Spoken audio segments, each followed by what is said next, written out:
Yes, all right. I got one abalị maka Maazị Nnamdi Kanu na ndị Autopilot and the seats. Ịma na Maazị Nnamdi Kanu bụ nwafọ Igbo, nwa Igbo fụrụ n'anya, wee nye ya nkwado, tụkwasị ya obi na inweta nnwere onwe. Ihe m chọrọ ka anyị leba anya n'abalị ahụ na ọma ma enwebeghị onye kwa ọhịa tụlee ma nyochaa nnwere onwe anụwa Maazị Nnamdi Kanu si ya na-ewetara anyị.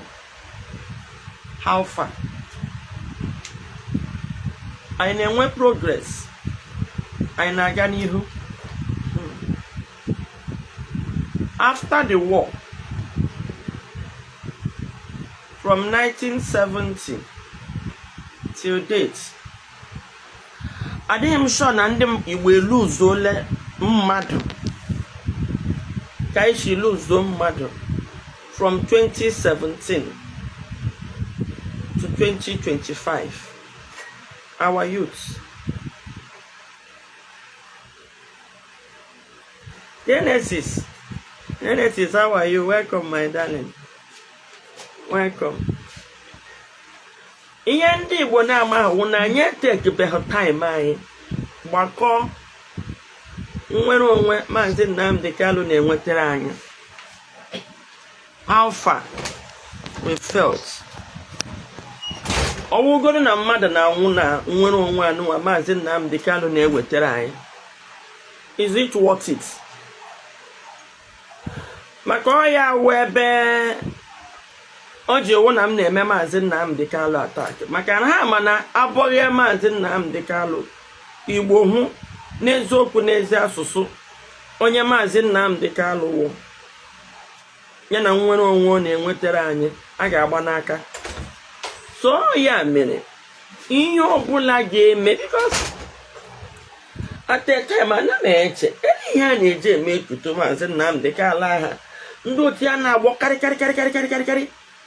ọ dị anya enwe this fear and apprehension. Enweghị onye nọ n'ụwa a na-anaghị agwa okwu sọsọ Chineke. Iwe ma Chineke a na-agwakwu Chineke okwu,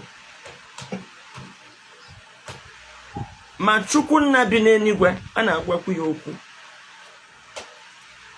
A gwara Jizọs okwu, jụọ ya ajụjụ. Ndị Sadisi a gwara Jizọs Kraịst okwu, jụọ ya ajụjụ. Mana ndị na-ele anya na oge ọbụla a chọrọ ịgbagide ekwugide okwu, gbagide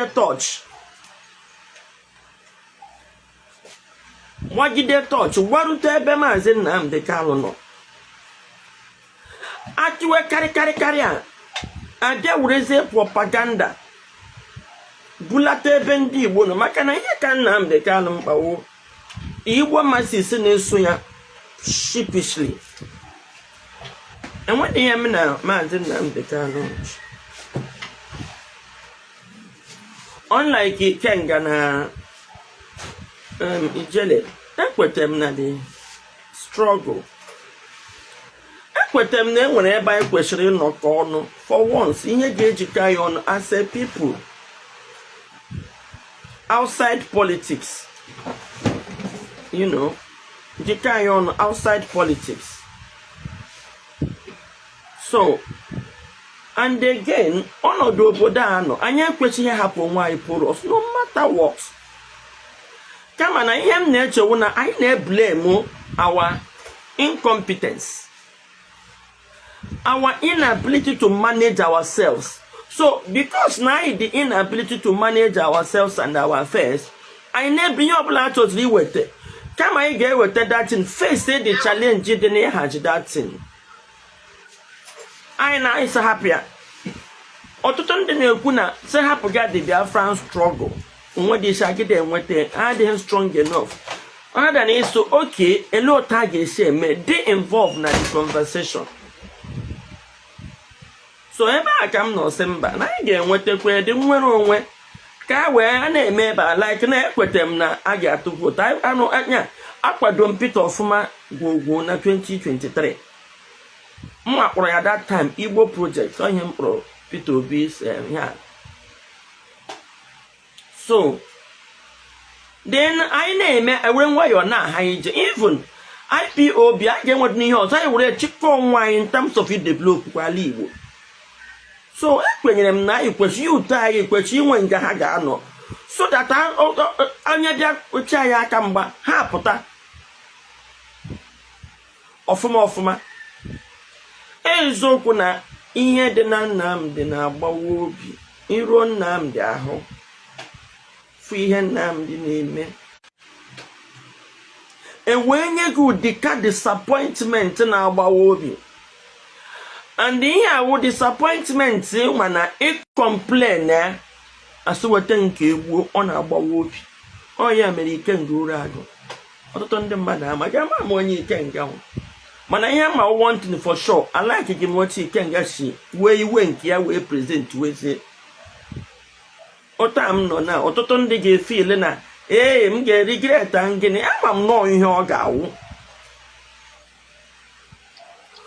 So regret m na-enwe ewu ndị Igbo anyị rụrụ ọrụ dọstọra ha ihe ọtụtụ n'ime ha o. Ndị kwa masị madam ị na-eme ọfụma mana nke ị na-agazi si ama na unfortunately ebe ahụ nọ na-ekwusa gala wee ebe nsogbu anyị si and a ga-aga no matter what a ga-akparịrị ihe dị na Nnamdi Kanu Chukwu a na-akpa ihe dị na Chukwu a na-eme obodo nọkọta asị na Chineke lewe ọgbawara anyị nkịtị ka anyị jee chọọ na ya na-akpa nkata dị na Chukwu ọfụzie nkata dị na mmadụ ọkachasị onye pụtasị a chọrọ ịsa ava anyị nweta anyị nwere onwe anyị ga na-ajụ ya kweshọn. So ndị Igbo achọrọ m ka unu lebadị n'anya n'ihe kpatara eji anaghị achọ ka ajụọ Maazị Nnamdi Kanu ajụjụ onye na-enwetara anyị nwere onwe. Ewere emotional blackmail so onye ọbụla mgbe esi n'abalị a ka m gbagodu touch gwa John ndị Igbo so biko agwa m ụnụ na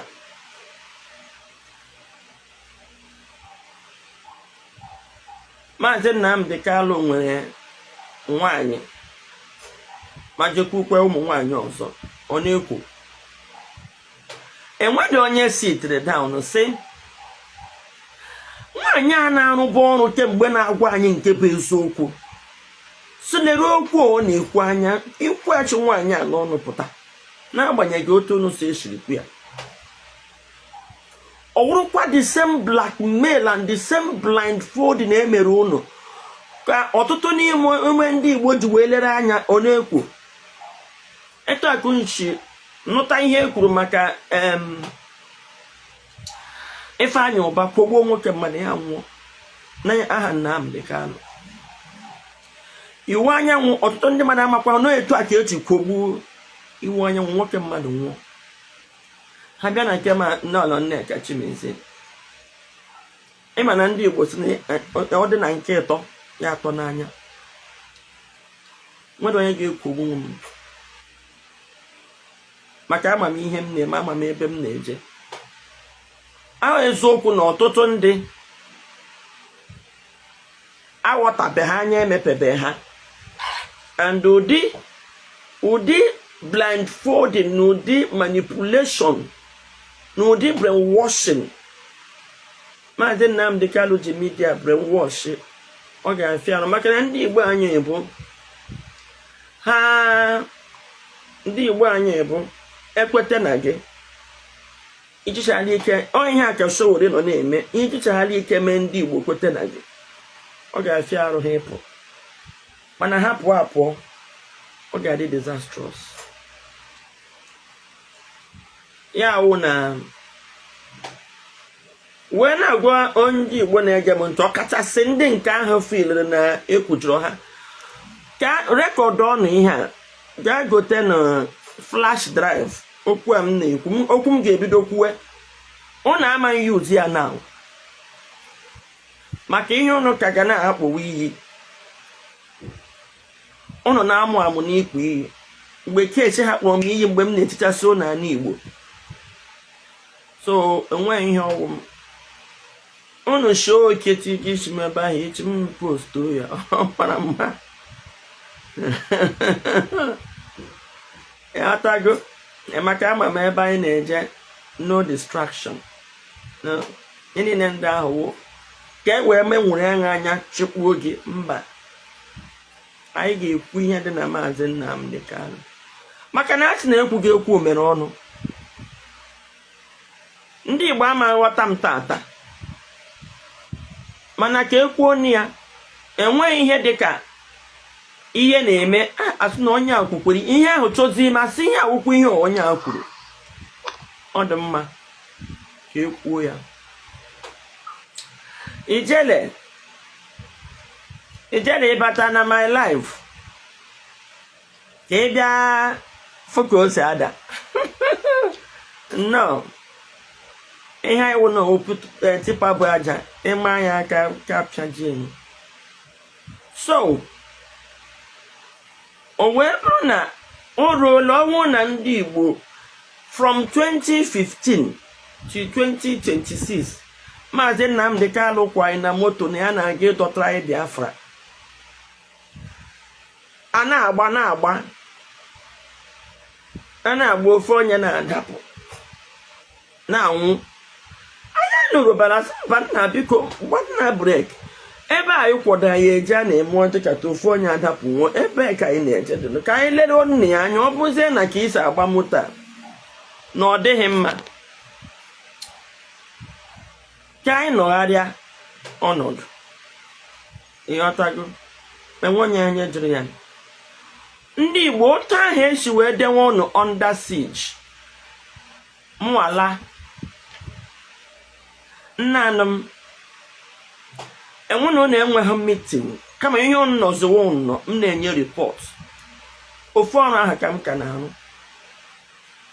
kama na ebe m nọ kịta m chọrọ inye report wee ebe a na-anaghị aba ebe ahụ ịchọ ibe ebe ahụ ekweghị ọnya round etiri ma grenade awụjụsiri ya ndị amị enwedị ihe a na-eti ihe iji secure news Maazị Nnamdi Kanu na ihe gbasara Maazị Nnamdi Kanu na ọnwụ na-agaghị ekwu ọ ya mere na for the past 10 years ndị mmadụ chọpụtara ụdị ka mmadụ Maazị Nnamdi Kanu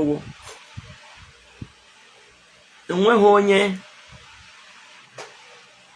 na-eti ya ọnụ maka na ha ama na ego ebe ahụ it means that a na-egbukwu ya mmadụ maka na mmadụ dịka Ifeanyị Ụba ọgaranya Igbo mụrụ kpatara onwe ya ego n'ọrụ onwe asụnọ plen ya ka eji bute Nnamdi Kanu ume nlupu anyị gbufuo nwoke mmadụ overnight ndị Igbo unu bụ onye ụzọ ọ na-ajụ ha ele otu isiri mana isoro nya dị plen onye na-ele otu unu siri nụ jụọ question ele otu unu siri nụ ọkwanụ mgbe aha ka m bidoro na-agbakiri ala ọta ha na-esu ebubo a nọkwa one morning n'etiti nga nwa anyị nwoke ya nwa na-adọta nwere onwe anyị na-akwado ya enwekwe nwa anyị nwoke na-agakwa ka adọtara anyị presidency mbụ Peter Obi Igbo niile na-agba ka anyị nye aka Maazị Nnamdi Kanu erigo si na Peter wu homosexual ya kwe n'ọnụ na Peter Obi zuru oshi ego ndị Anambra biko ka m jụọ maka ọrụ ole mgbe anyị ga na-ajụ ajụjụ nnwere onwe Maazị Nnamdi Kanu na-adọtara ya ọsị na enwe ihe gbasara na election ele ihe o ji gị itinye ọnụ ele ihe gbasara na Peter wu homosexual nke ahụ so enweta dị nnwere onwe maka achọrọ m ka anyị gbakene n'ụtọchị mmejọ ihe niile Maazị Nnamdi Kanu na-aga mara ma owe eziokwu ọ na-aga usoro inweta anyị nwere onwe maka ọ dị ka ọwụ na anaghị aga usoro inweta nwere onwe a mere na ya emebeghị any single progress na nwere onwe kama anyị na-egbukwa ya egbukpọ na-enwebeghị a country anyị nọ na Amerịka akpọla ihe aka mgbe ahụ ọ nọ ka o ji propaganda eme ya sị na nke United Nations anyị na-ege na-akụ aka anyị gecha anyị chefuo nke ekwuru ụnyaahụ akwakwa ya ọzọ echi nke ahụ agwa ya echi ma expire anyị chefu akwakwa ya ọzọ nwanne echi ndị Igbo elewe n'ụta isi wee dịwa n'ụdị a mụnwawo ada ụnụ nnukwu ada Igbo nwaanyị kajara akaja nwaanyị mere ihe nwoke na-emenwughị nwaanyị bara na mmụọ pụta nwaanyị lụrụ agha agbamaka lụọ agha nwaanyị gbara aka lụọ ọrụ ndị Igbo agha nwee mmeri tụrụ ugo pụta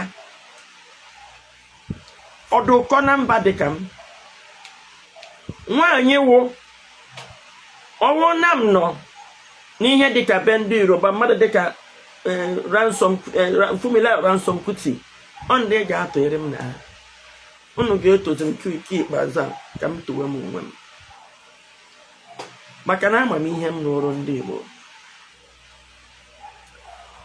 onye na-agwa ụnụ ihe niile na-eme ndị Igbo ga-elele na ihe niile m gwara onwe enwe nke na-emeghị otu ahụ m siri gwa ya ụnụ pụtazie wee gwa ụnụ na o ruole mgbe a ga-agba tọọchị n'ebe onye asị a na-enwetara anyị nwere onwe na ọkwana ka mgbe onye a litesi a na-enweta nwere onwe anyị eturubeghị mmiri tọwa iko nwe n'ala Igbo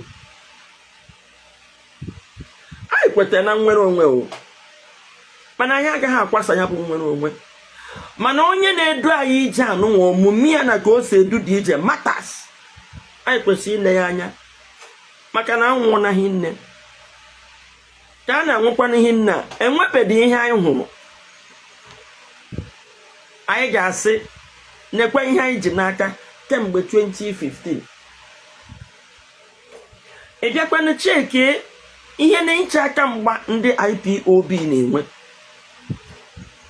sọsọ iche aka mgba ndị IPOB na-enwere iliwu na Maazị Nnamdi Kanu na-eje kote okwu na-agbasaghị ihe nwere onwe akpọkpọ ya nga ya wụ ya bụ anyị niile n'isi anyị nwabụ ndị Igbo anyị na-agba tikitikiti anyị agaghị eku mmiri tọwa iko ọ ga-aga ihe ọ na-ekwechighị itinye ọnụ ihe ọ na-ekwechighị ikwu ya agachi ihe ọnụ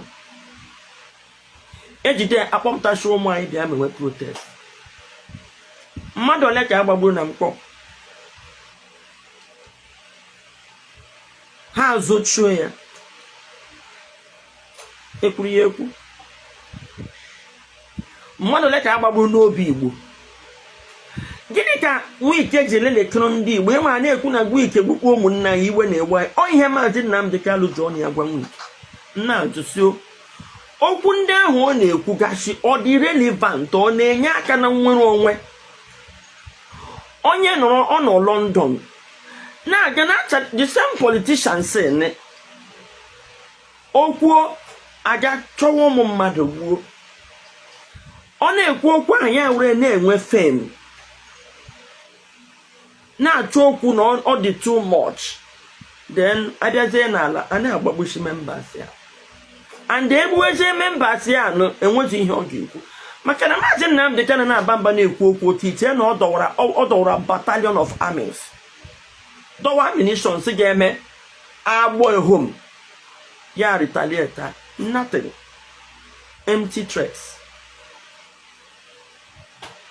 o ji wee kwuge background army background Buhari eburuzie amọ tank gaa n'ụlọ ha gbagbuo 29 youths so ihe m na-echewo so ịkpọpụtachara ụmụ mmadụ ọnụ niile ehi na-etu ndị amị bịazie izola n'ime ụlọ agbagbuo ụmụ mmadụ ọzọ anyị hụrụ ya awụ n'Israel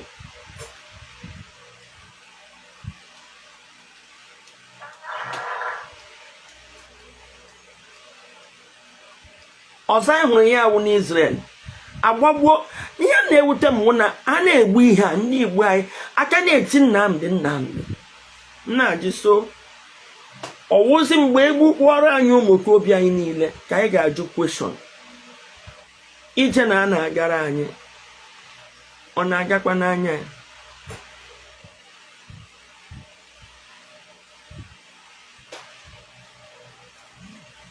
ya ka m bidozie na-ajụ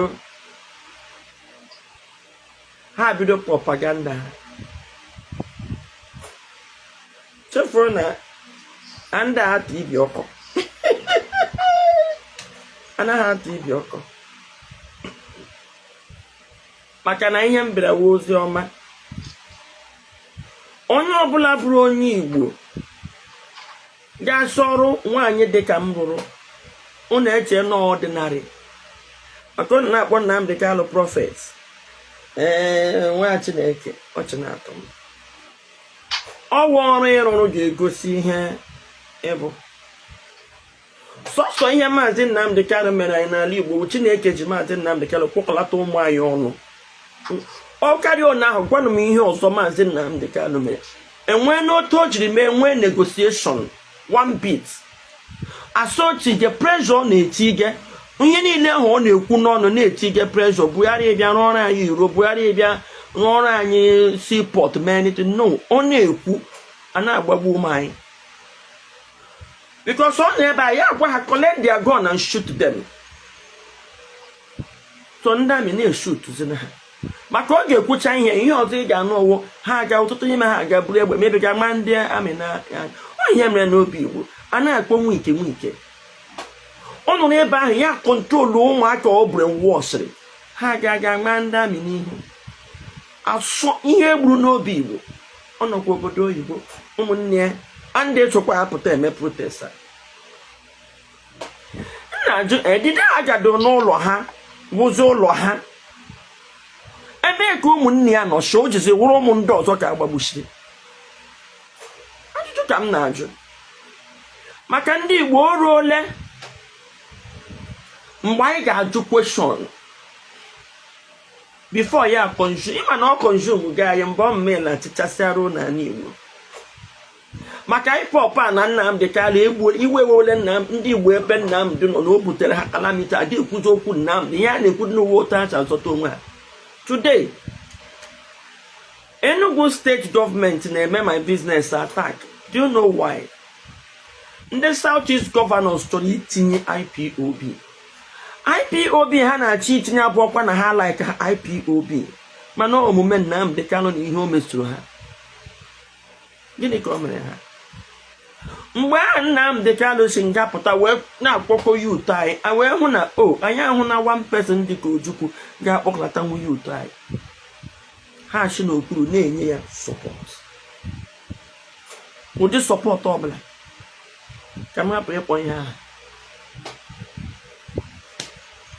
ọ na-eme ọ gacha be ha n'anyasị pụta n'ụtụtụ ya akpọ ohu onye ohi so ha na ha na-achị ịna Ibrahim ya ọkwa ị na-anụ ka ọ na-ekwu n'ihe ọ nọ na public domain wee mee ndị Igbo na politicians anyị nọ n'iru anyị nwa bụ ụmụnne ọ gaghị ihe awụcha questions m na-ajụ m ji wee nwee problem even aka m na-ekwukwe ya sị enwedịkwa ọta anyị ga-esi nweta nwere onwe abaghị divide ihe a na-eme chụpụ ndị politicians it can work ha ka ike nọ n'aka a ga-amarịrị ọta a ga-eji palie ya agaghị m ekweta na IPOB ga-anọ n'okpuru ha ekweta in fact ihe m ji wee kwechi so ekwele ka IPOB anụwa nwa ọwụ na IPOB wụ so otu na-anọghọ under the control of politicians any other group no under the control of politicians from here local government gbagozie na center or from there ka ndị nọ na center jizi control ihe ọbụla bụ ndị o jizi dịka enwezighị anyị enwezighị ọnụ so mgbe na-akwado IPOB mana ọ bụrụ na Nnamdi Kanu wụ onye nwere ọnụọgụgụ isi so long as ndị na-achị achị ahụ na ọ ya na control the masses ọ ga-eji opportunity ahụ were na aka ogologo ngaji ya na ha na-arụkọ maka ọha nwe obodo ihe mere Nnamdi Kanu mụ amakwa na ọ ga-eme ya mgbe m hụrụ ọ na-arụ ịga ndị aka n'anya m na-achị ntị na nna agbara nna m nkịtị bụ na ha chọrọ ịgba ya nkịtị then ha agwazie ya onye ji pawa o wee do tọọd ka Nnamdi Kanu lakwukwe na nga ahụ ya anya ọda sị bịa mere protest ọ na-asị bịa mere ọwa ihe gbasara nnwere onwe ka eji mee ya arrest charges niile ahụ emere ya enwere nke ekwutere na ọ na-achọ ise seed treason ekwuru ya maka na nwere onwe nọkwa na constitution. Treason ekwuru ya wụ na ọ na-achọ ime overthrow government. How? Broadcast ya. Broadcast ya. Ọ naghị ekwusị nye Biafra eji wee jide. Ọ sọ bịa mee protest maka inye anyị Biafra. Mana ozugbo o kwugide ihe ọ na-ekwu n'ọnụ kwute, agwakwa ya agakwala African country. Ya si nga asa ahụ gawa Kenya gabiri. Amanwụrụzie ya. Ya wụzie nwere onwe. Bulalu, the first thing o kwuru ya ọda ụmụaka ịbịa mee protest. Ọ na nkwọ ndị amị gbara ole dị ha mma busiri ozu. Ụdị ndị a ha ndị ebusa ha kpuchie ya. Nke ahụ ezuru. From 2021 till date, enwebeghị ihe ndị Igbo aṅụbeghị mmiri tọwa iko. Ọ Nnamdi Kanu ka a na-aya. Ya ga court. Ọ ga-atụpụ ọnwa ahụ na ọnwa ya ọ ga court human beings na-aga ya na-ekwu ka elu n'ala ha. So emecha sakra niile emere. Atọ Maazị Nnamdi Kanu nga wụdụkwa nga 5 years ka Simon Ekpa nga wụkwa nga mkpụrụ ọka. And in na-ele anya na ọkweso m ga ihe gbasara trial ya. Mgbe m na-aga trial aka m na-adụ ụmụnne ya aka na ntị na a ga-atọ ọnya asa ha sị na Nigerian gọọmenti emenwu ya. Amadị m ihe ha chere ha wụ. Otekwenụ na mgbe George na-enye judgment ọ wụdụkwa m ikwu. Eme ọgba ha sị na mmiri jikwesị na ọ dị mma ogbugbo ọwụdụ m ikwu. Ihe George kwuru wụ na ihe kwesịrị inye ya wụ death penalty. Manyezie ya life imprisonment. Appeal a na-aga enwere every 10 days na a ga-enye death sentence. Enwere ike ili ya to death sentence because already asọ ihe kwesịrị inye ya. So fụka niile a na-agba ụgba na Maazị Nnamdi Kanu ahụgo na ọwọ that is nya enwedị ihe o mean noise ya niile ahụ eshake the Nigeria. Na atọrọ mmadụ dịka ya nga. Ndị mmadụ a continue na-aga about their business. Ọ gbasa maka na before a na-atụ ya nga ihe anya ndị Igbo hụrụ from 2021 to 2024 before m laga aga konye ọ dị ọkụ. Enwedị onye dị ready ịpụtasị na ya na-emede anything. Ọ dị ka mgbe ahụ alụchara agha abịa enwedị onye dị ready ise a ga-emere anyị nke ebe ka Ojukwu na onye ọbụla amasịsị jikuru ume. Ndị Igbo kuru ume so ha enwedị efe ịbịa sị anybody ị na-emekwe protest. I think ebe a ka o doro ya anya na nsogbu adịgo. Kama oge cool down mechinata ọnụ ya na ndị otu ya maka na ị na-emekwe n'ihe na-eme plan gị nọ na the public domain. Ndị iro ga na-ahụ plan gị ha ga na-atụwa atụ that's your plan. And the worst part ha mechi onwe ha expose n'ezi na social media ha achọ onye a na-ebu because ihe gbasara trial Maazị Nnamdi Kanu wụ na public domain ka na ha bazie n'ime court to prove what the case mba apụta na public domain. So every of his strategy n'ihe ọbụla ọ na-eme ọ na-egosi ya ndị iro ya. So a na-akwadoro ya kemgbe 2023 ihe anyị na-emewo anyị na-eme ndị Nigeria entertain. Nnamdi Kanu wawa actor anyị na-eme entertainment wee jide youth ụmụaka kwuo maka ihe nwere onwe sonwe ama na ihe a na-afụ n'atụ bịa. Unu ga-download ihe a m na-ekwu n'anya saa dewe maka unu ga-enidi ya n'ọdịnihu. Maka mkpu m na-etizikwe nke ụgbọawụ ka ọzọ dị eme na maka na ome enwekwa ihe na-ezi m ozi ihe a m na-aga enweziri ike ya asị m nwa m ịgbalị ala agazi na nnọọ mmadụ ka ịbụ No no che no ki bri nwaanyị dị ka m chọọ ụmụ laikere mme ebe agha na-ada gawa ndị m ga-agba ọkada ndị m ga-eji ụkwụ aga wite ego m ga ripọtụ m nwetara na ọ dị n'aka aka na ọ dị izi na ọ dị normal unu kwesịrị ma na ọ dịghị normal ọ dịghị normal enwere ihe na-ebi m ya bụ ozi ọ ihe ha na-ebi m ozi ndị mmadụ na-asị gbada ma a ga-egbu gị m sị ha mba onwe onye na-ebi m ozi ọ ga-echekwawa m mgbe m na-ekwu okwu maka ndị amị asị gị na a ga-egbu gị m sị ha na onye na-eji ọkwanye ya ka ndụ dị n'aka ọ bụrụ na m daa n'ije a Martin Luther King dara na I have a dream that one day my own dream na one day Igbo nwe m nọ anyị ga-enweta nnwere onwe wee build a nation ebe ụmụ anyị ga-adị comfort wee were ome Igbo wee zụbaga ụmụ anyị n'ime ya ka m ji eti mkpu ka a mụtawara anyị ụmụaka n'ụlọ. That is my dream. Ọ bụgoro na m nwụọ Martin Luther King kwụ n'ọgbọ dara ndị black today ndị black nweta nnwere onwe so na enwere ihe na-ezi m na-aga ọ na-edu m ọkwatu Sundays ago ka m gara Ezeagụ mgbe a na-agwa m gaa Ezeagụ ahụ na m agaghị Ezeagụ ahụ na ihe ndị amị na plan na anya bụ Ezeagụ bụ ihe ahụ emere n'Ọsụ Ihitokwu otu ha gara gba ebe ahụ ọkụ a ga-ekpurozi ndị autopilot kpofega ebe ahụ ha agbawazi egbe obodo ahụ akwapụ na the insecurity nke Igbo a na-akịta wụ ịkwapụsi obodo ha agaghị enye anyị chance for 3 days ekwe ha ma agaghị bụ ije for 3 days ara ha m ụra nga kwuru one bishop my spiritual father tia biko n'ihe a achọrọ m ịkwụsị ya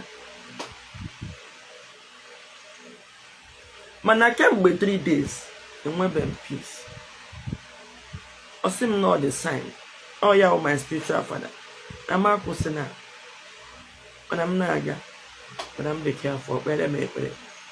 That was on Thursday maka ekwesịrị m ije ije ahụ ebe Monday ekwe ha m aga maka obi adịghị m mma obi na-adịghị m mma kedu ka ndị Igbo anyị ga-eji pụta kwado Maazị Nnamdi Kanu na ọ na-enweta enwere onwe ya na-aghọ anyị aghọ na-agba anyị mgbe okpuru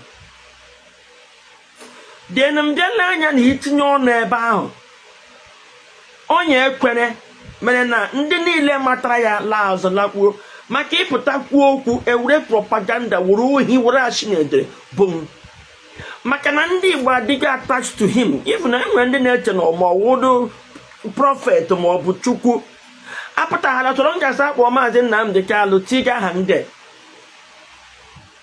mana chi m na-agara ozi ma ihe ọ na-eme Igbo anyị agaghị efu n'aka Maazị Nnamdi Kanu kama na Maazị Nnamdi Kanu Jehova ewelugo ya kpọkọnatara anyị ụmụaka anyị tinye ha na IPOB and IPOB ga-adọ Maazị Nnamdi Kanu hiwere IPOB si na ya wụ leader and abịa na leader ahụ ya wụ onye isi ha na the leader otu anọ ọ nọ na nga osote ya ga-ejide ọchịchị ọ gaghị anọ na nga na-achị ọchịchị ha sị na mmekwu iwere GOS ma mgbe m na-akpagharị n'ụlọ na-etichasị afịa ana m ekwiri onye ha m ego mgbe m na-eme atak ndị amị enwe onye nyere m ego ọ na-akpa aka nke ụdị ebe m ga-anwụda anwụ sef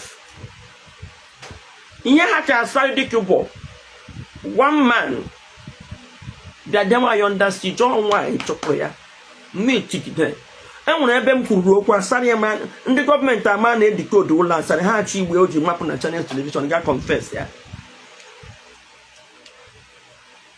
unu eche na otu unu kwapụtara m ugbu a na federal gọọmenti na-achụ m na steeti gọọmenti ụjọ ga-atụ m ọkwari ọnwụ ngwụ na ihe anya m hụgoro in this last 4-5 years ebe m na-azụ Igbo ọkwa m ụkwụ mkpụrụkwa biznes m n'Enugu steeti edeela m leta wee Enugu steeti gọvanọ sasị na n'ọnyanwa ma ọ bụ eziokwu apịarịela fence m na my estate more than 6 times ewestala m close to 150 million ọ mmụ kwa ihe a ebe m na-azụ Igbo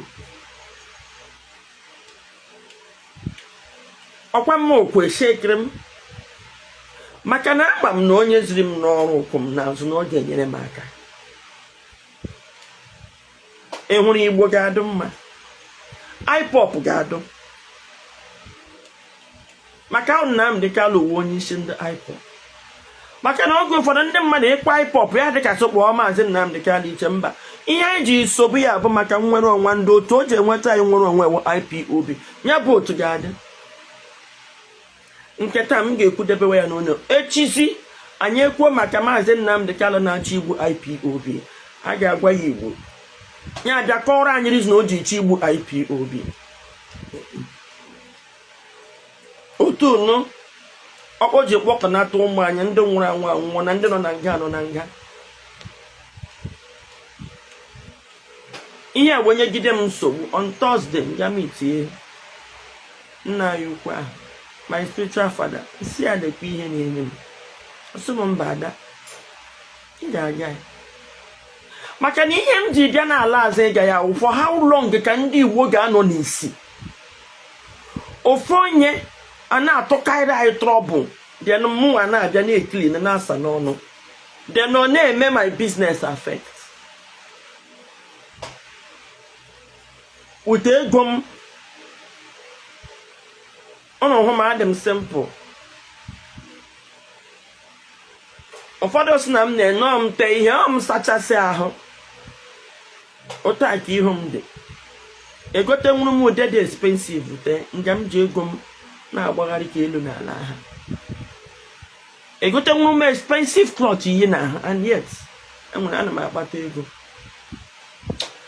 egote nwụrụ m expensive shoe na an expensive bag unu ọcha na ịgba plane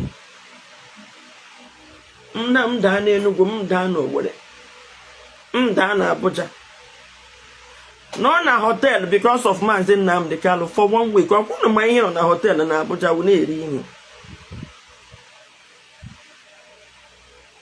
wee tagide afọ wee hụzie na onye a na-atara afọ na onye anyị na ya na-achụ nta abụọ ori ya si na ụkwụ anyị dịka okwu mgbada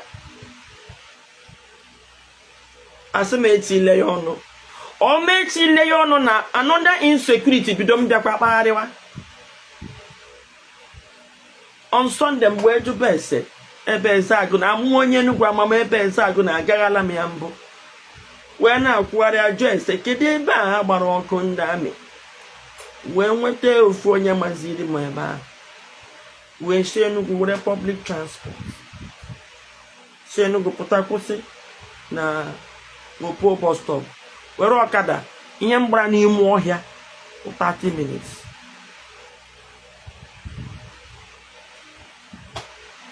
wee gaa ripọtụ ịma na ihe ahụ m ripọtụrụ epost ọ na-aga on ihe ndị mmadụ nọ na soshal midia ndị sị ha na-enweta nnwere onwe ndị otu ndị na-alụtara maazị Nnamdi Kanu ọgụ na soshal midia nọ na-akọ ọwụ na m jikwere sị maazị Nnamdi Kanu jikwere nwaanyị sị nya ndị agbara ọkụ chụfụsịa ụmụnne ha enweghị onye si ewu ndị a ụlọ ha gbara ya ọkụ kedu ihe a ga-emere ha nobody echiri m akaụntụ nọmba nwaanyị dị ime agbara ụlọ ya ọkụ nwaanyị aga into by force labor sọsọ ihe nwaanyị a jiwa akwa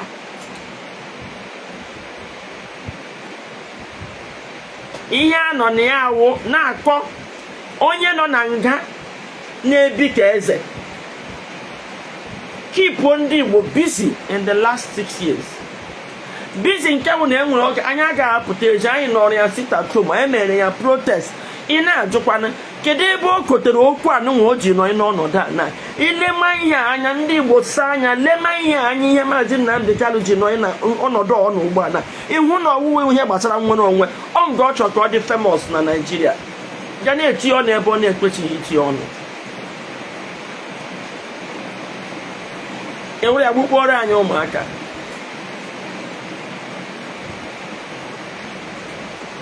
na ihe dị ka mmadụ ihe ka maazị Nnamdi Kanu wujisiri ụmụaka ha nọ na soshal midia na-disgrace ndị Igbo ebe ọ na-azọ ọ chọrọ ịchụpụ DOS gbuo IPOB na-eji ya ọgụ ha na-alụ na social media nwanne na nwanne na kwesịzịrị ọgwụnye ekwe na ụmụnne ya niile nọ bụ under one umbrella. Mgbe Maazị Nnamdi Kanu nọ outside ọ na-achụ ụmụnne ya ọkwa ha nọ under one umbrella ka eji ka o ji gaa nga n'ozie nga ahụ o kewapụta autopilot ọ dịghị ya mma, ya kewapụta 100 men ọ dịghị ya mma, ya kewapụta ndị otu Medusela ọ dịghị ya mma. Ọ kawukwa onye isi ndị IPOB, ọ kawa onye isi ndị DOS nọ n'ebe ahụ si ya chọla DOS. Ndị Igbo anyị ga-apụtakwara n'aka Maazị Nnamdi Kanu, anyị ga-alakwa ya. I hope na unu ga-akọ ọtụrụkwa nke sawa de na ụmụnne ya anụ ọ kpọkọlatara ọnụ na-apagbuzi ha were na ọ nọ na nga emotional blackmail itinye ọnụ. Ọ ma ihe ọ na-eme, ọ ma na ndị Igbo na ọ na-azọtara anyị nwere onwe ha enwe akpakwala nwa ahụ aka, nwa ahụ anwụkwala. Ndị Igbo arụ mere anyị ọ nọ sị na mmịa na federal gọọmenti ego. Ana m ajụ Nnamdi Kanu awọtụ hụ federal gọọmenti a ga-enye mmadụ 1 million on behalf of Nnamdi Kanu because enwe ihe ha ji eme, ha atọọla ya nga. So ele reason ha ga-eji enye m ego to do what?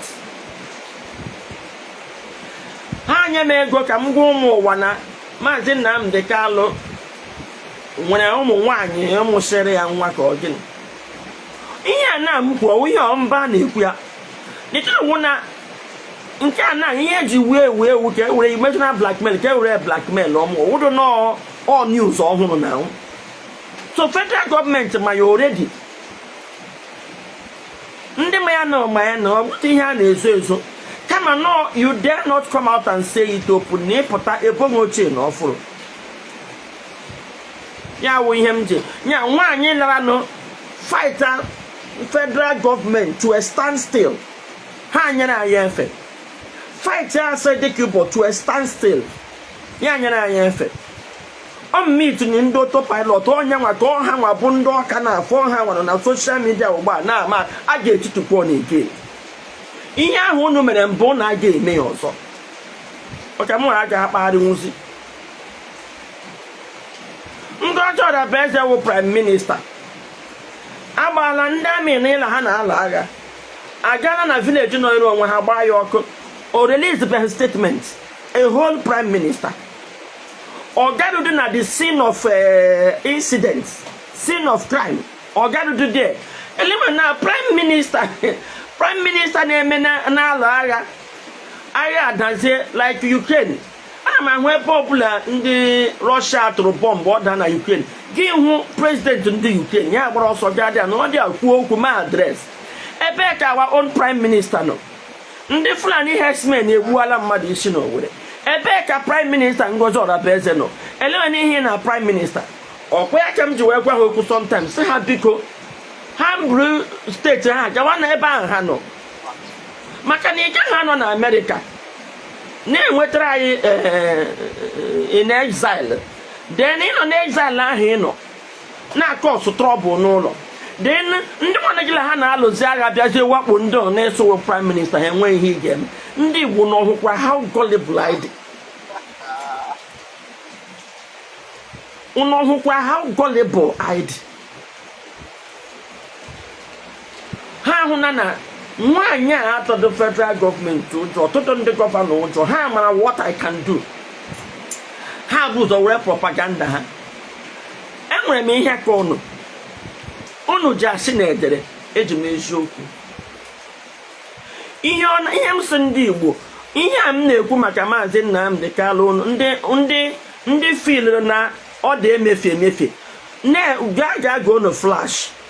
Ihe ọma unu ga-emere m ọnwụ na ndị nke m rụrụ arụ n'ụsọ dị mma dị ụnụ mma, mana nke a m na-arụ edo ha ụnụ anya were na flash na-astọdị unu ga-ene idi echi. Mgbe ahụ unu ga-eruzi nke oge edo ụnụ anya unu ga-arụ unu ga-ene idi ige nwaanyị a ka unu ga ihe a nwaanyị akwụ ka unu mara ma enwere solushọn unu ga-anụ. So unu ga-ene idi rekọdụ ihe m ga-ekwuwe n'izu anụnwa rekọdụ ya adewe.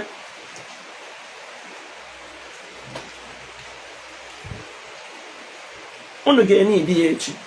Ihe dị na Nnamdi Kanu ama ndụ n'anya kịta mana ọ ga-emecha dị na maka nwede ihe ọ sọrọ asị ihe ọsọ gị beri eziokwu ọ ga-eseli ihe ọsọ gị kpuchie asị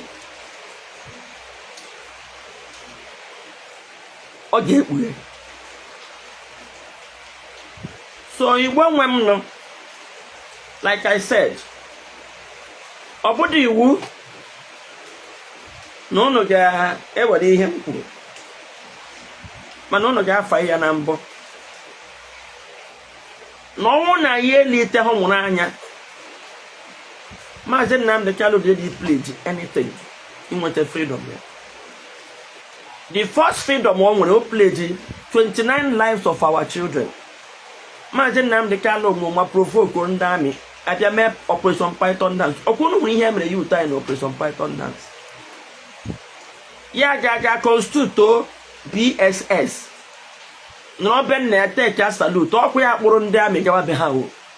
Maka ọtụtụ n'ime na-amakwa ihe kpụga ndị amị be Nnamdi Kanu ya ma anyị na-ekwu why ka ha jiri chọjee ka m gwazi ụnụ why eji chọjee bịa na onye Grant Rebel Canada court bịa constitute a military of his own take ya salute mgbe ha ya o so na that reason ị chọrọ ime gọọmenti overthrow. Ọ ya ka ndị amị ji gaa be ha.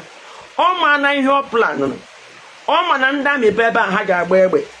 Ọ mata ihe ọ mata nwoke ụwa hụ na abịa dị agba egbe. O wee pruwezie na ha ekwechighị ịbịa mana nye ndị eke ga constitute a military take a salute.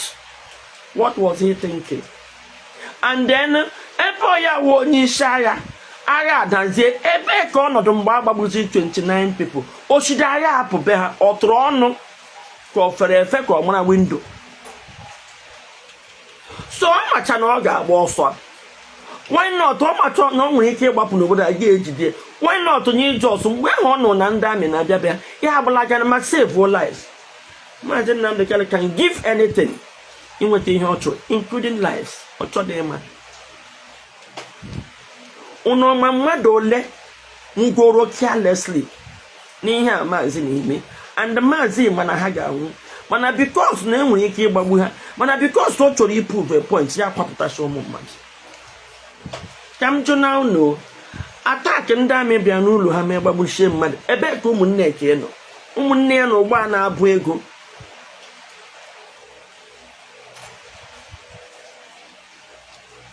Ebe ka ụmụnne nke ya nọ. Igbo bụ Igbo lekwele ka anyị na-anọ na ncha mmiri ncha aba anyị anya. Sọsọ ihe m na-ekwu uwo maka ndị na-eme ha chee na m na-asị adịghị m against IPOB. Akwadoro m ha mana a ga-agbaji ha olu. A ga-agbaji ha olu. Ọ dị ka m ga-ekwudebe wee n'abalị ụta ma ka m meghe ọnọdụ tupu m emeghe TikTok ka anyị satọ ndị nọ na Facebook. You are speaking the truth. Good question. Daalụ nwanne m ebele. Mike, ask them they women. They all disappeared. David, see, easy like you. Nnamdi Kanu is a soulless. Madam Chimezie, why are you not asking why Chinasamuru is hiding? You are the one supporting him. You are showing your face. He is not showing his face. And because I choose to show my face, so I won't know matter say I told him show your face. Yeah, he gave me a useless woman. Okay, see, you are asking the right question and speaking the hard truth. Thank you very much. Okwa has a man who follow us. Here now mecha life now. Haga we throw fake account. Ofonya ga type cham 20 things. Let my followers to the job.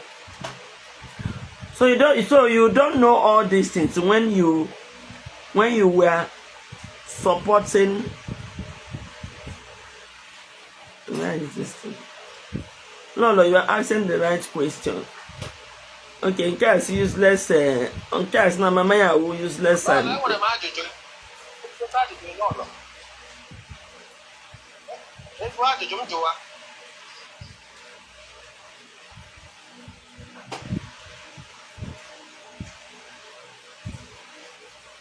so nke a si exactly. Okay, Kans useless, Nania useless woman, and shame on his mother. Nnamdi Kanu is a corrupt. He is not clean at all. Ono ga pata ne speak up. Or would they judge? I need resensitizing the man. Lolo, love you too, my darling. Exactly. It is obvious this woman is. Now also it's obvious his mother is mad. His own mother is mad. So you don't know all these things when you was supporting Biafra. I have always supported Biafra. I've always supported Kanu, and I've always supported Kanu and his leadership with the EOS, and I've always supported. And I say when you don't know all this before you're supporting Biafra. Biafra, let me clean them up now. When they condemn them totally, I'm still supporting it. I'm not running away. Nothing you can tell me. Now money matter. This issue, okay?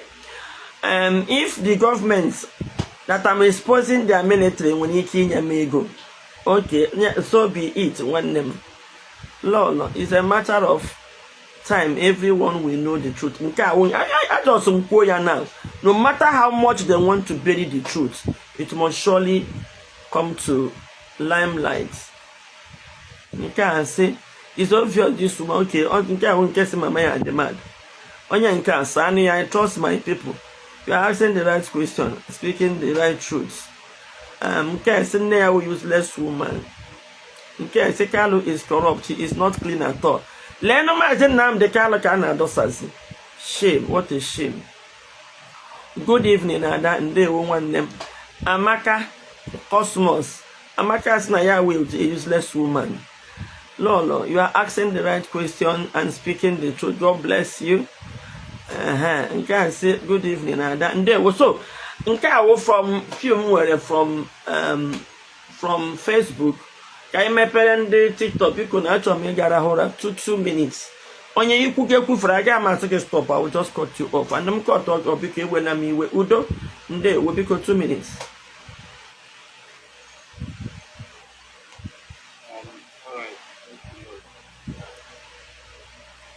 One more to talk. One more to talk now. Okay, ask him can join. Based on the the other day was what I create one make it out with high priest. So as again I got property and no one if you go back the video of that girl. And often if we are those people na they grow and you grab the zoo. You not kind of half because yesterday more work that time with our own group. I many analyze. Try me take your time here because I need that video because why? Yeah, the reason people are dragging up can be making them halasso. And immediately, but at this particular then, and the enemy explain. Hachoka, that lady from Ethiopia. But see, they are not because she herself, Julonia, will make that video. You did that, but 2024 coming the video. When I'm with this in at 2020, I want never not have. Now, Gucci, I'm on UK, La Ethiopia, with what I can give her. You get 1 minute the video not out. I got a copy from Ethiopia to Kenya. And finally, and people that are there from Lai Mohammed, Lai Mohammed by the I have to work boy at Jinaja. If I need to defend the and I work. And finally now, based on her measure, I want to talk about again. The girl is long, or Johnny, everything. But for me, I join nature, I'm trying my house, Udo, the problem not there. Even at time the problem not there. The mother, oh yeah, how far I manipulate on the man. The mother saying ọwashi no ikweshighị ikwu ya no his private life. So Maazị Nnamdi Kanu kwesịrị inwe private life. He can scatter any other person's private life.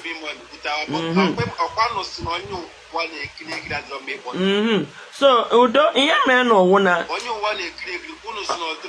ya wụ n'ebe m na-aga udo hapụga ọnwa mgbe nta ọkwa before enweghị onye Igbo ga-apụta nwụta na-ekwu okwu maka ndị niile a n'ebe a na-akpụghị ihe na-agụ ya ọfọkwa ndị otu ya nwayọọ na ị gaghị ekpuchi ihe ọjọọ ọkwa mụnwa nọ na-edifend bụ ya kwa m okwu na kọt oge m hụzi ihe ọ na-eme ọkwa ozimetụl ọ chọpụtara na m achọpụtala ụdị mmadụ ọ bụ and na ọ gaghị ejinwe platfọm maka ihe eji wee kpọkọta m nso ka e wee uzo platfọm m destroy ya ndị m na-amaghị asọ ndị DOS ịnakọta mmikwuwe against Britain mmikwuwe against Nigeria mma ma na most of ihe maazị jikwa na-aga ha kwa na anyị na-ekpuchi na-eme ihe nwanne ọ ihe ụjọ na-ekwute ihe ndị na-ekwechi ikwu ya ga na-ekwu ya ihe ndị na-ekwechi ime ya ga na-eme ya so mana a ga na-edifend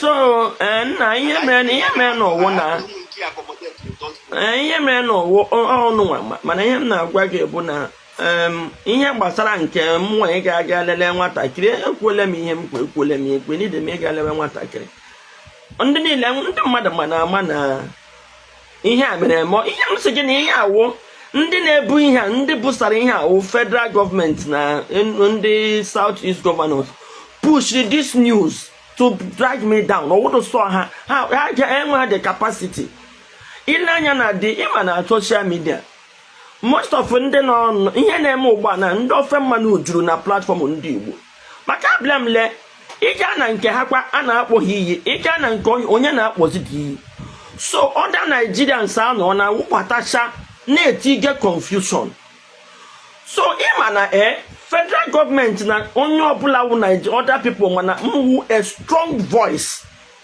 na-anaghị atụ ụjọ na confront anybody ọ dịghị izi inweta ụdị mmadụ m so ozugbo ha hụrụ ihe a m kwuo and ha ma na ndị Igbo dị attached to Maazị Nnamdi Kanu ha were the news sell ya ịma a na-ere ihe a na-ere bulk SMS a na-ere bulk name WhatsApp ịchọ ịzụ WhatsApp numbers eresi gị so ha zụrụ ya sit down the way ji wee sponsor ihe push ya out then contract si ile anyị ga-ahụ ndị ihu ha na-anọbụrụ na social media pụtaziri na-ekwu okwu like enwe one boy is na mmiri ojikwa contract ma tọpụ the boy ama m ihe megen enwede anya ha na-abọpụtasị ndị mmadụ ha chụọ ka drag ga m ka ụjọ tọọ m ndị Igbo anyị na-akwado mma ihe na-eme ka ndị na-ama the insult on social media I would from them or like I would from them or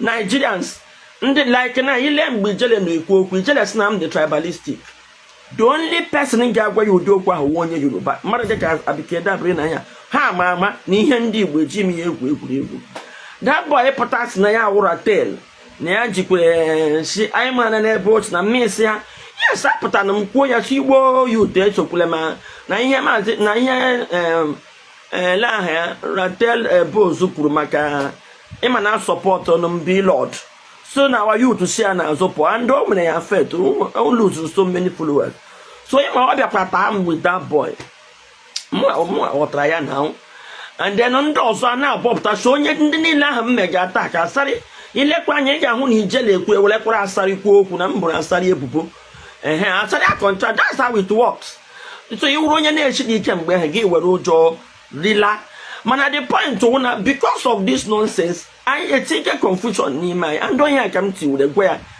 na ihe a na-eme na-eweta confusion so ọwụda atak ha mege m ọwụdụkwa nna anọ ha ụnụ ọmakwana m tụrụ ndị gọvanọs enwe gọvanọ m na-agwa gị okwu maka ihe ndị IPOB na Maazị Nnamdi Kanu federal government ọkwakwụ m n'ọgbọ na ọ na-ana m owo at a time nobody was reporting going close to Maazị Nnamdi Kanu ọkwa mmegazi kwụ n'ọgbọ na-atụ federal government oche iche na ha ga-ahapụ m ya ji gwa m nkịtị wụ na aja ndị Igbo kwụ m n'azụ na-ege m ntị so nke a na ha hụrụ na-aga eme some of them dị demented crazy about Maazị condemn them. Ha push ya ka nwe ihe mana enwe ihe owu eziokwu by the time ekwu eziokwu ndị Igbo nwune so ka say owu ihe ka nwa anya na ikwu. That is what how it is.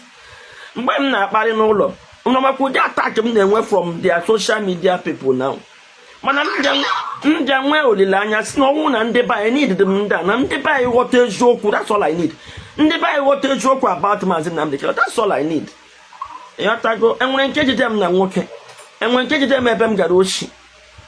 Enwere onye pụta na si na mmiri dị egie. Just rumo. Just ike ka a na-ekwukwa na m sị Maazị Nnamdi Kanu jikwa enwere ihe ọjọọ mere. So o kwesịrị iwute m ma ọ bụ ịtụ m ụjọ. Kama na onye ihe na-eme onye a na-abụ asịsị. Dike a na-abụ asịsị. Mepee social media. Ndị a ga na-ekwu maka ya. Ndị a na-ekwu maka ya. O kwesịrị ekwesị naanị ahụ freedom fighter. Ọ bụ onwe ya ka ọ na-echu. Ọ nwere m enwere ihe m mere. Gịnị ka m mere? Nwaanyị sef ejide ya na nwoke adọla ya adọkwa ya okwu ya ala na ka wee ihe ọbụla ha chi m tige na m chi ime ihe m chi ege tigede. Onye chi m gabazie n'ụzọ ịhụ m n'ụzọ m dị ụta gị ma na ihe ha na-eme na-aga aga. The journey, the struggle continues. Mana ihe m na-agaghị ekpete ka o mee again another insecurity. Onye gbasị ya chọrọ inweta ya nwere onwe. Ịnọ na nga akwụkwa part of ipush for the nwere onwe ya nwee ndidi ya cool down. Biko Nze biko onye nke anọ n'ala adịghị Nze nwoke punk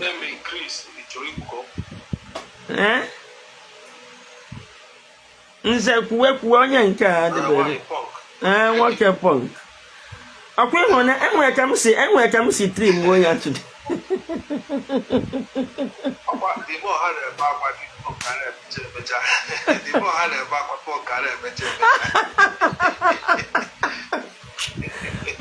mbecha bụ ọkwa nke obere. Yes, so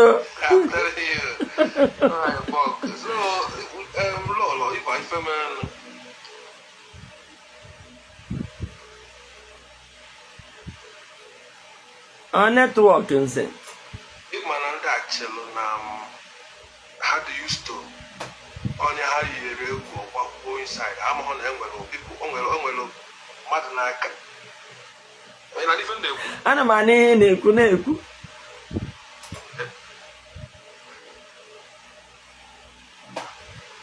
okay ịma na ha chee na onye ha ayiche alụ inside ọgbakwo inside as usual ma ife si n'ike o nwere ife si karịrị ya. So ebe ị nọ ka aja ahụ dị papụ aja yotago and onwe ihe nche gwa 90% of ndị na-eme ihe a bụ ndị autopilot. I'm telling you the truth. Ọkọsacha ihe ha mere. These people na-eme ihe a bụ ndị autopilot. I know. So ha dọrọ happy. So don't mind them. Anyị kwụgo n'azụ. Anyị nwamara ihe na-eme na we know the truth. Ọnwụrụ mgbe iji wee dị against IPOB. Ịdị ha against Biafra. Ịdị ha against ndị Igbo. Ịdị ha against ESN. Ihe na-ekwu si mezie ya ka ọma mma ka a ghara ime ihe mee before ka ọ ghara irepeat. Exactly. Nwanne m ọkwa ya. Ha na-ebere akwa everyday. No, ka m gwa gị. Ha na-ebere akwa everyday. So anọkata ekwe. Ka m gwa gị ihe ha na-ebere akwa. Ihe ha na-ebere akwa awụ eji m secret ha. Ọmị na-apịanye ha. Nke selite isi ntiwe ndị Igbo anụ ya. So ha chọrọ ihe ha nwere ike iji mee ka ọ dị ka ndị Igbo ga-ehet m. Mana ihe ha na-amaghị na ha akpọpụtala Maazị Nnamdi Kanu. Ịma ha emepele conversation now. Ọkwa ị nwere idea. Ha emepele a full time conversation about enwebedị mgbe anọkọtara emepe this kind of conversation about Maazị Nnamdi Kanu. Kesaa ya ebe somebody kweriri ya ekesa ya. Ihe ha na-amaghị ka ha na-ekesa ihe a ndị na-egekwe ya na-aja ajụjụ but ihe nwaanyị akwụkwọ na ọwụ n'eziokwu o mere ya you understand. Now by the time all that things ga na-apụtazi ndị mmadụ agaghị etekizi otu eji teki nka.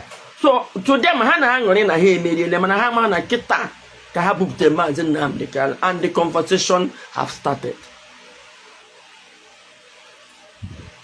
Yes, exactly, because mgbe ha na-ebido this thing we were warning them. Mgbe ha na-ebido this madness. I'm telling you the truth.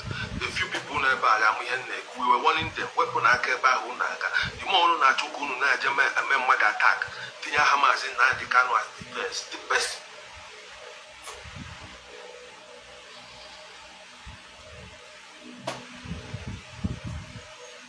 You will attack that them. You cannot do.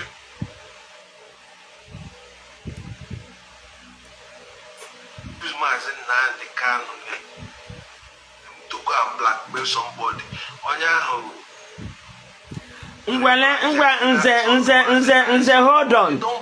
Nze hold on. Lee ihe mmadụ dere ebe a. Ihe awụ ụmụ die hard Maazị Nnamdi Kanu ọ sị Maazị Nnamdi Kanu is a sketch woman. What is name? Because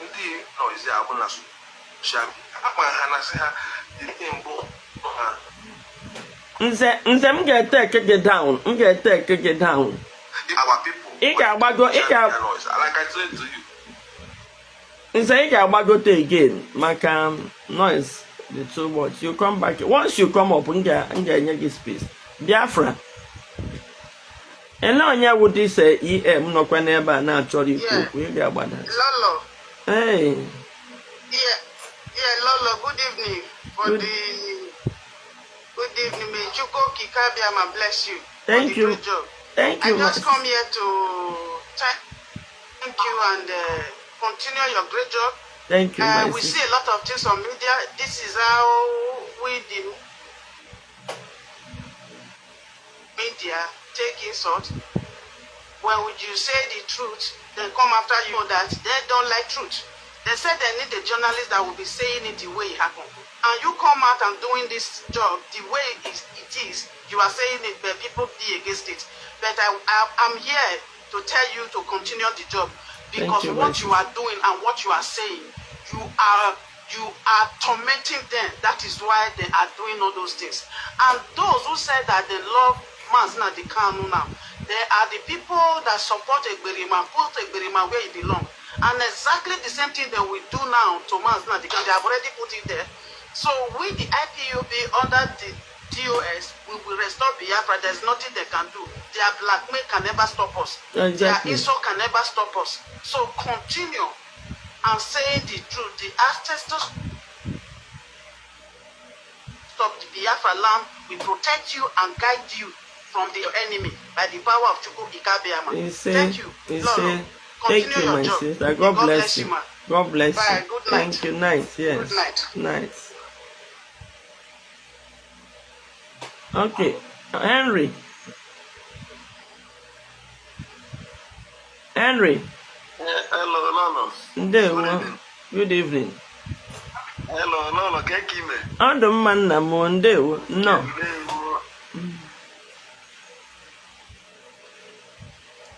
Na-ekwu network na-enyetụ nsogbu n'abalị.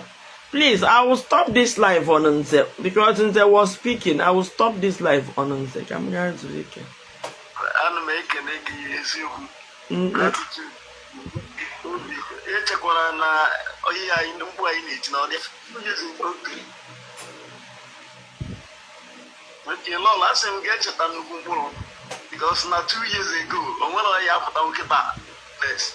In analysis bụ fact. Most people now attack again on the autopilot. And real people. Fans again carry. On a comments in the mother, my end the mother, before I resonate. I want to organize policy. Oh, my enjoy who. In 2019 general election, Nnamdi Kanu election. So let's say no until my sign on my equata demand there no way demands over quota on the governor and no until my quota that demand fulfill where on election a hold. So at the eve of the election, a night or 2 nights before the election, they may go in that demand. They are now I fulfill here. So now I have to say election. So one guy, money had number. Whereas, so can we be Nnamdi Kanu Sinemi Gulia on the Republic? Can we be us in Gulia?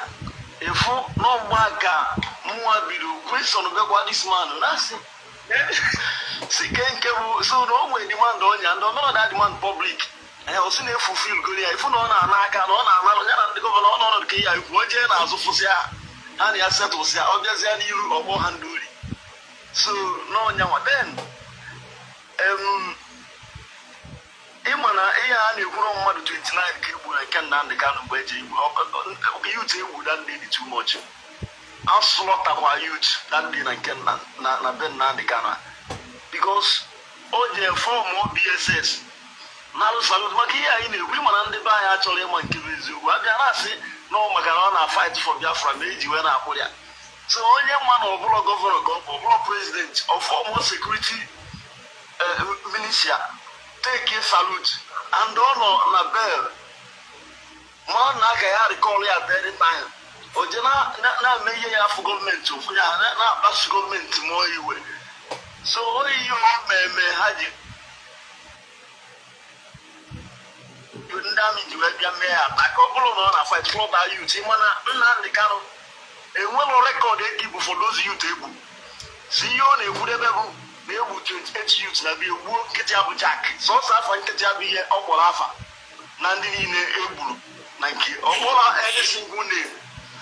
And what goes for single person, they didn't have one movie. And what case you that this man, Ebu. Mana find Ketia Nnamdi Kanu Jack. On a broadcast and while I am able to say to go get a jack. So now, over Monia, you're Melai, the 2 more. So, when I'm my yoga, and I see a girl when I could have put it. Ndi Bufugenazo, and I Bufugenazo, you see,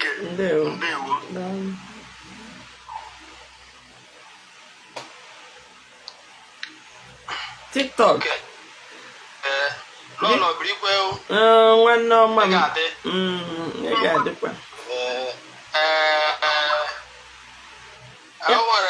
I 2 minutes. Kind of. Man, I'll get a quamma. I'll get a man. I can't 2 minutes. Otisa. About touching because I got 2 minutes since about there. Okay, one your man. Emma, get when I bought touch, I ain't follow you up. In a bottle touch, bad way an issue. I'm not a UAE. I never have 1 mile and I'm a weir. So I have never been in my and I didn't have on a street. When you can't attack on your cousin about touch. So Emma say, Yagaronish Joshua, why touching issue? Why touching issue? I mean, if touch, I said they know how to buy it before. In about to touch the issue of more for my. You know, about touch and also. So on one platform not today. And I'm argue.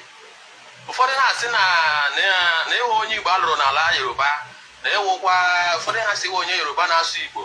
Before then I say I want to put this thing. So more and the crew confused. Emma, what I'm not more than go one Imo State. If you do bomb a local government area of Imo State, I'm in village. So, Master come to that again. Emma, as I call it, Nana said you on your family. Every she now leave. Okay. Okay, TikTok.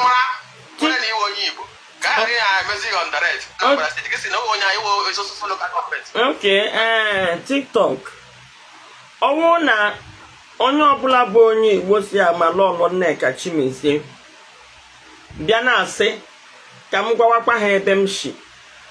Mgbe m na-akpagharị n'ala Igbo, ana m ekwu ebe m shi kwugidekwuo village m. Ana m ekwu ebe a na-alụ m kwugidekwuo village m. One thing is for sure, nwanne. And them back am that ego. And them are the truth to God for somebody. And them are like he defend on one time na kill here. I'm going to one story. And when no fire here by no near. All tak am here me when the government in a bar chimeko with the government bupugi ma here.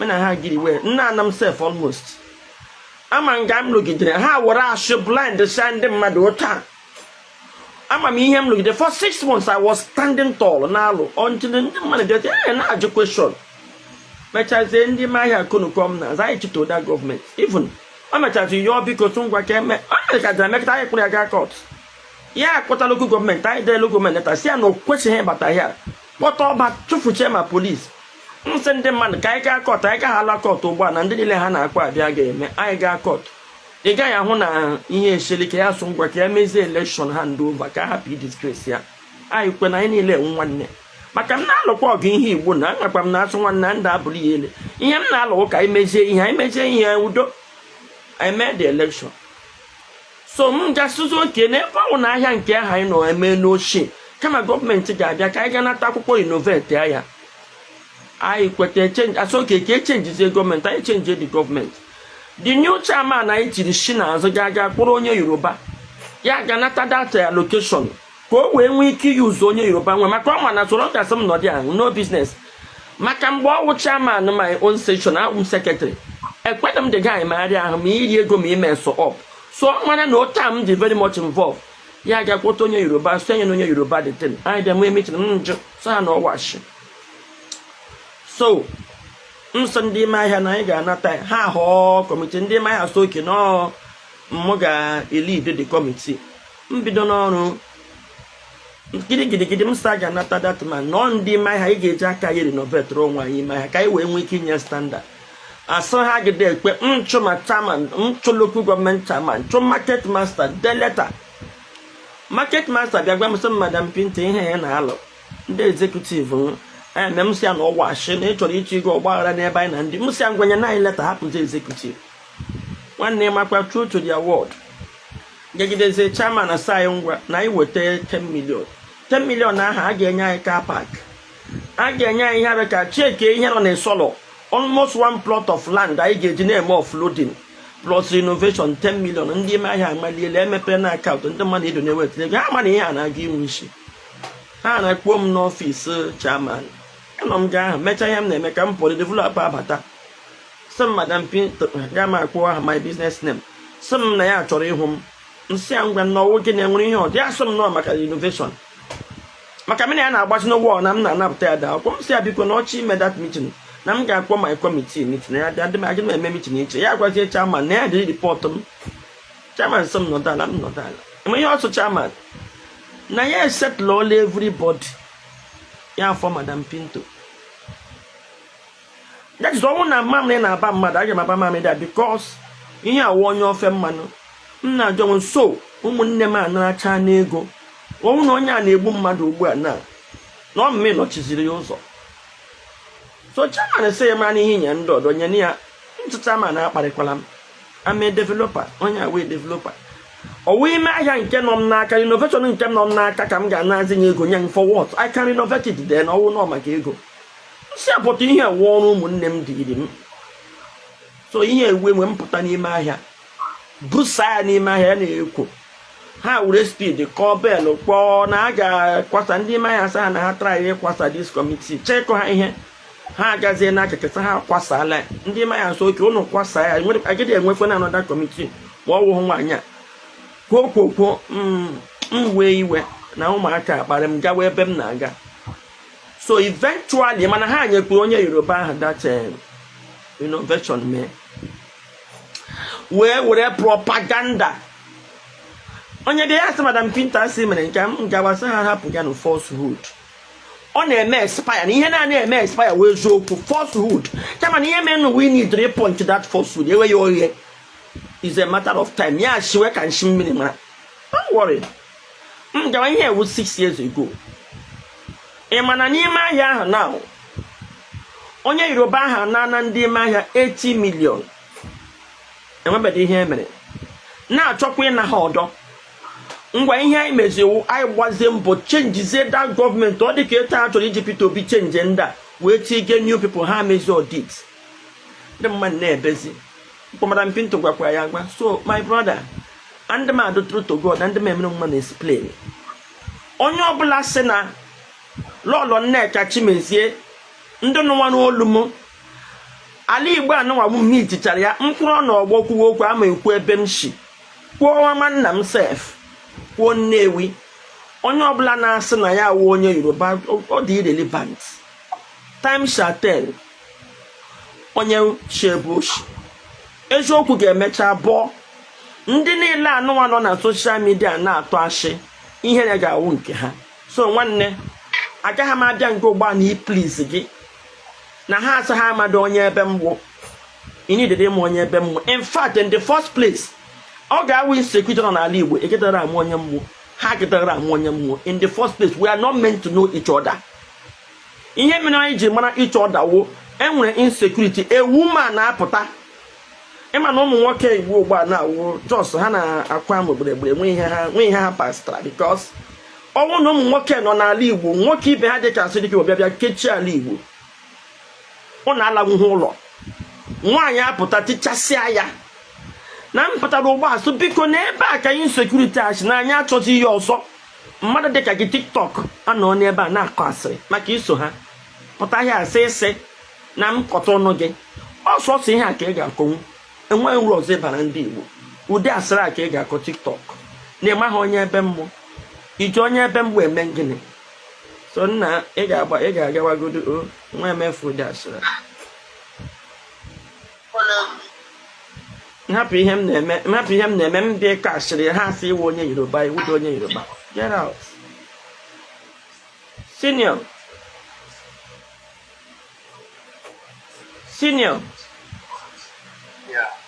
Ndewo. Ndewo nwakọ. Ana m anụ senior 2 minutes.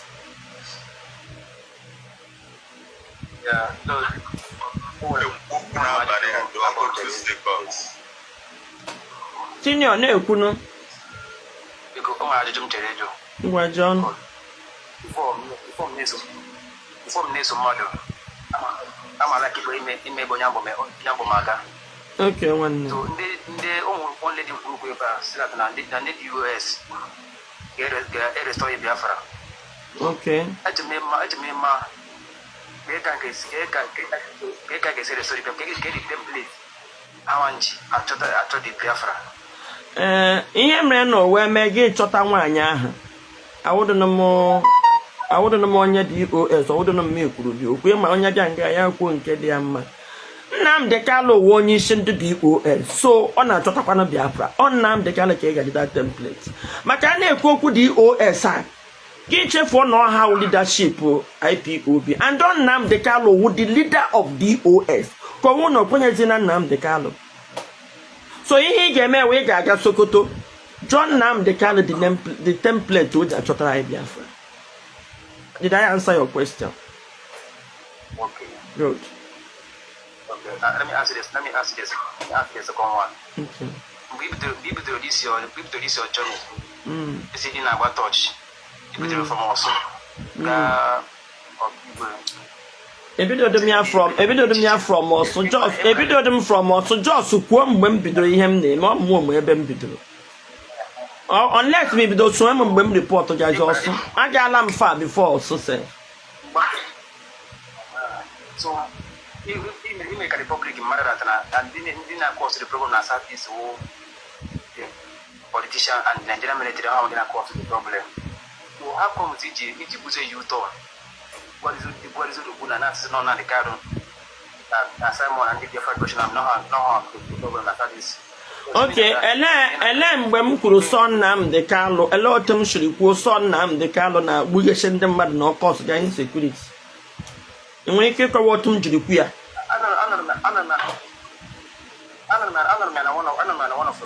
One of the program. Why you jump this question that time? Because I can't recollect. Okay, let me explain. Can manager explain ihe m kwuru? Okay. Asem na activities Maazị Nnamdi Kanu we are na-enye aka na that insecurity and I will explain. Maazị Nnamdi Kanu ka emere arrest. Before eme Nnamdi Kanu arrest, ihe anyị na-anụ IPOB. I am at here with even DOS now and nobody knows. They do their thing. Come to Kenegi. Kesi Koji won eminent Mazi Nnamdi Kanu arrest. Naturally, under normal circumstance, immediately may arrest, yeah, transfer power. Even presidency, Chohalepo. As organ carry 3 months, so you transfer power to the vice because and when I get making a continuity day-to-day running of the country.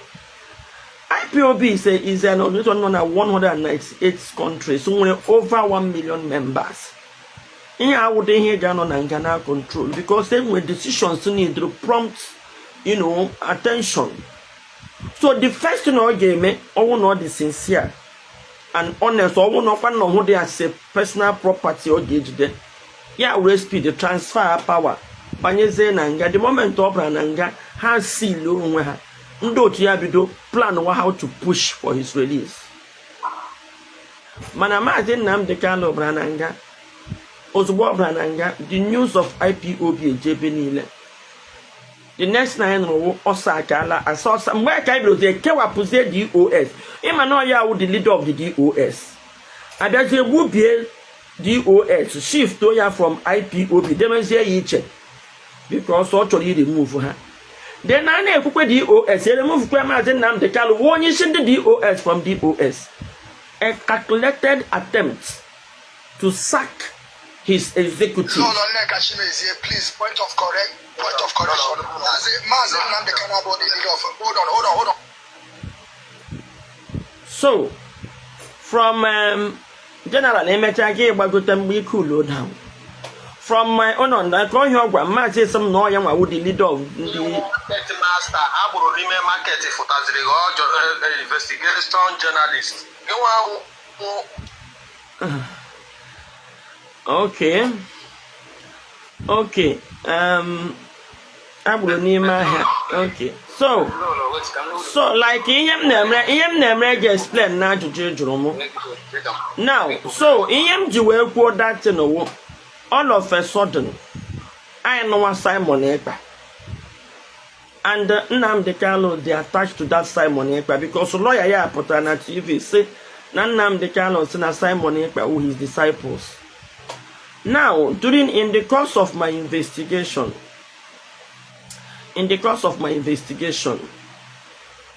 where chapter name when they anakwo maka na ekwu no IPOB na-eme ile chapter na enwere a young man na-ekwu na ya awụ ndị Biafran Liberation Army and na ha na onye isi ha awụ Simon Ekpa ndị autopilot and na ha awụ ndị army na fight Nigerian government eso dị ezo mba na IPOB awụdo ha na-eme ihe lekwa otu so lekwa ihe ha na-eme Simon Ekpa then ke ihe Mazi Nnamdi Kanu onye isi ndị IPOB ji dịzie affiliated ke ihe ndị aji na-akpọ ya onye isi ha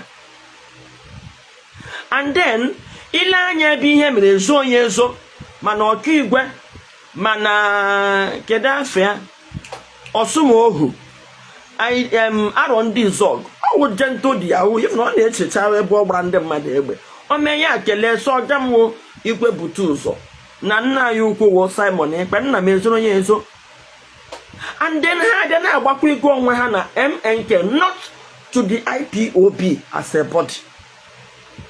Okay, fine.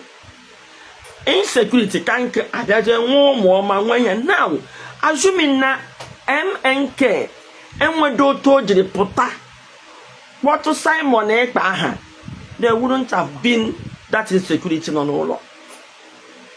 Okay, assume no yeah but his action gave back. Now mmam graduate ya yes no on we ekwu ya si akwu am si ehun na the mistake he mere by leaving your group. Okay, onye anaghị sukwu okwu ka ga register as a member na ebe like reggae like ya dị nwere onwe because someone already as a member he can be controlled if no get enwezi power he can do his own army and all that. The best thing now, why don't you stick to your member? So yeah, we bem jere and then Simon Ekpa won onye no na ebe ha na-enye instruction no onye ni lo okwu no na public domain asikwa m ndị autopilot emeni ihe ha na-eme o oni ihe m na-ekwu owo why not ha no do na nke ha hapụ no Nnamdi Kanu na IPOB vote ya ịmakwa na by rights by law Imagine Nnamdi Kanu agaghị actually, he can have president of one organization, another president of one organization, or they can get governor of APC, or governor of PDP. The autopilot, ono so no one army, and don't know exile. But ono ne mepu ne butela ya another round of insecurity. Do your own. Then happen on the IPOB onyisha because on na kwa ha. And when you of your action, or gadeka or hanimia. Then MNK Kaputakwana Puta disassociate no one ke Kaimana and Kewonke. You got one is in the IPOB. Rukon is in the autopilot and the end autopilot name Anna Kwaha. Kagasif no Hamakani use for insecurity. So next time mad name presentation, he can talk for man. Okay? So here we him through.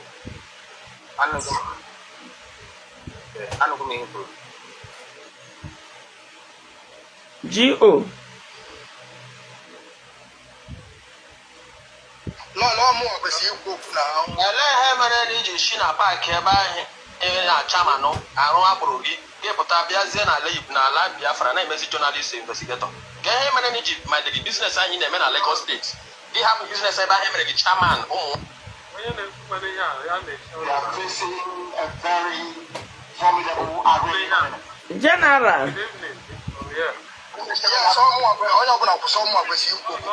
Onye ge nze batago back nze biko nze kucha ma nze kugebu ya network nze kucha general ku general onye ga wori iwe kubu okwu m ji wee wetu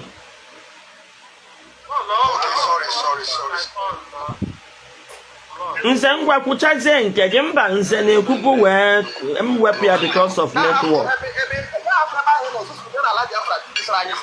nze na-ekwu ihe ị na-ekwu I tell you this, you can never make away with this nonsense. You have rebels squash, I drag them back. Ever hand or make it women leader back. You have ever him Erabu. Give what I leave. Because I know that emotion put on again, you remember again that thing with somebody emotion attacking and a back. Hey, would they send their leave? Okay, there's a that is Sarani. There's an act of flag and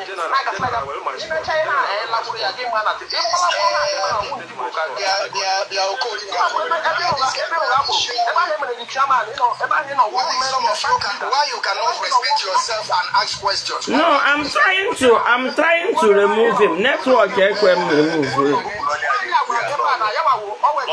Nyakam na chi weapon now and Nyakam na chi weapon.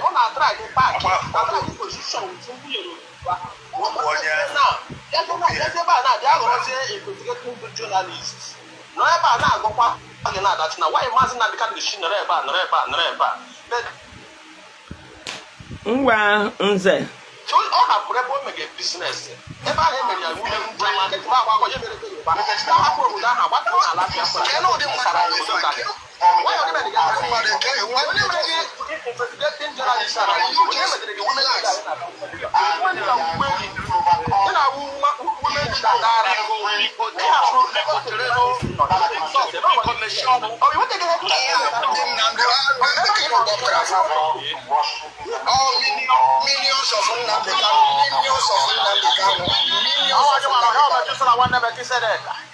millions of Nnamdi Kanu, millions. I tell you, this is how they behave. I tell you, millions of Nnamdi Kanu, this is how they behave. They can never listen and pay attention to the protocol, and that is how Nnamdi Kanu have trained them. But at the end, one they are going nowhere. They are going nowhere. Which general? Chukwubo there. Oh, he did put a mortal life and whatever you are. Don't worry, we are coming to Germany. I tell you.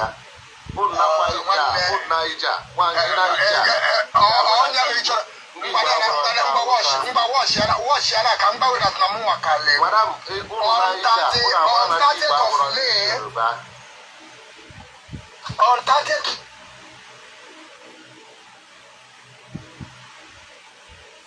So ihe awundo too.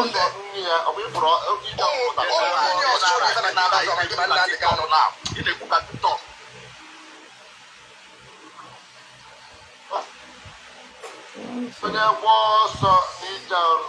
millions in Nnamdi Kanu. All millions in Nnamdi Kanu. Flying monkeys of Nnamdi Kanu. Flying monkeys of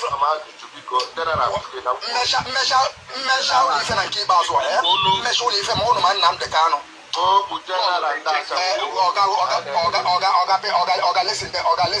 Listen. The human I will platform there.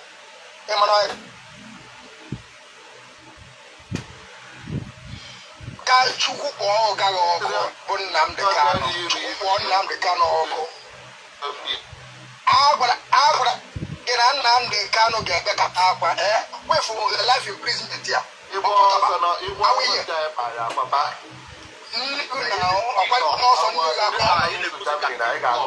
General. Chukwu kpọọ ọkụ dị onye bụ TikTok chukwu kpọọ ọkụ dị. Who are you talking to? Makwa nkiri a na-ekwu okwu. Ịma na m general agbago. When I speak, you listen, okay? If I speak, you listen. You understand what I'm saying? Abia, Metusela, who the who have come. Lord, the pussy, I'm not on a biotom, and I just walk with them. I put who come and I go Metusela, who one off here. Automatic, so on your yes. Mesha Nnamdi Kanu na keep Baswa. Mesha Nnamdi Kanu na keep all Mazo Kenu get good general. Okay, Allah. I had draw two from Anambra State. The first son of Nze ngwakwo nze ikwuchaka imechizie. No, I have a problem now. Nze ikwuchaka imechizie nze kwuo no do with the last person na. Nze kwuo ihe na-ekwu ka imechie Yeah.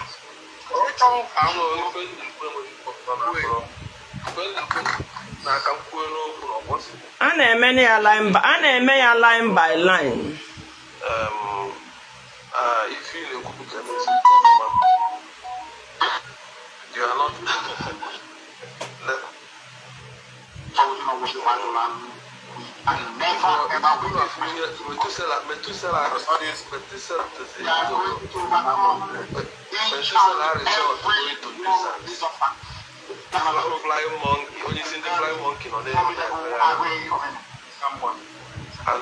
Lennon no too. Legodin a whole mazin Nnamdi Kanu. A whole mazin Nnamdi Kanu. A whole mazin Nnamdi Kanu kana pitos. Legodin kunu sa pitos mazin Nnamdi Kanu. A whole mazin Nnamdi Kanu kana pitos no dia.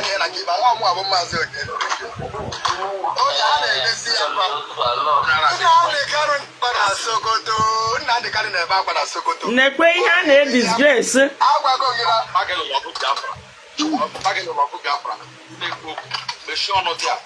Chukwu kpọọ nne gị ọkụ dị. Chukwu kpọọ nne gị ọkụ.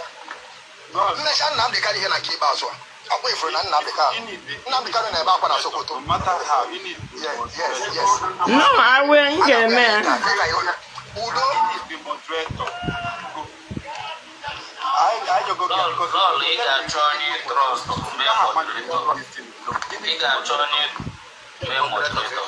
Don't worry, I'm a Udo dị ka ị ga-awụrụ m moderator.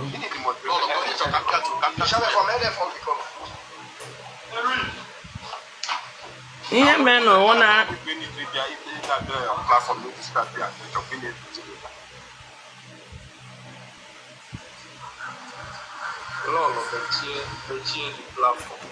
mechiwego m.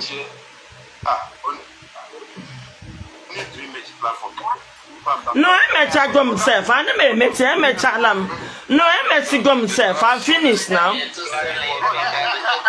Emechigo m, I'm done.